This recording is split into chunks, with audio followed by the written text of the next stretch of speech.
শত শত কেক বানায় অন্যদের জন্য। আর আজকে আমাদের বেস্ট ফ্রেন্ডের বার্থডে। আর আমরা কি এই দিনটা মিস করতে পারি? আমি আর রাহা দুজন মিলে আমার বেস্ট ফ্রেন্ডের জন্য আমরা কেক বানিয়ে নিচ্ছি। অবশ্যই আপনারা সবাই কিন্তু জানিয়ে যাবেন কেকটা কেমন হচ্ছে বা কেমন হইছে। টেস্টের ব্যাপারটা অবশ্য আপনারা বলতে পারবেন না। আমি বলি টেস্টটা জাস্ট ওয়াও হইছে ভাই, ওয়াও! যেমন লোকটা অনেক সুন্দর হইছে দেখতে, তেমন খাবারটাও অনেক মজা ছিল।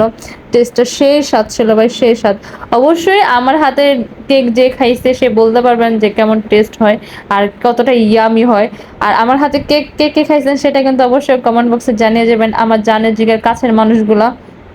কে কে আমার হাতে কেকটা খাইছেন বা খাওয়ার ইচ্ছা আছে।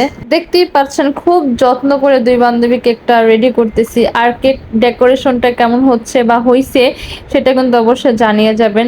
তো বান্ধবীকে আজকে আমরা সারপ্রাইজ দিছি, খুব সারপ্রাইজ দিছি আমরা। বান্ধবী ভাবতে পারে না এত বড় সারপ্রাইজ আমাদের কাছ থেকে পাবে। তো আসলেই মানে বন্ধুত্ব এরকমই হওয়া উচিত যে ভালোবাসার টান থাকে বন্ধুত্বের মধ্যে।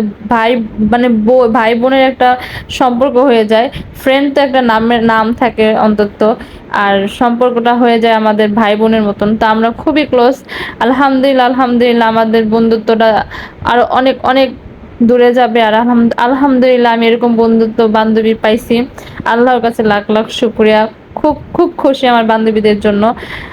অন্তত ওরা অন্যদের মতন না। আল্লাহর কাছে লাখ লাখ শুকরিয়া। যাই হোক, আমার বান্ধবীর জন্য সবাই দোয়া করবেন। আমার বান্ধবীর আজকে বার্থডে ছিল। ওকে সবাই উইশ করে যাবেন। আর ওর জন্য সবাই দোয়া করবেন। সবাই ভালো থাকবেন। আল্লাহ হাফেজ। আসসালামু আলাইকুম।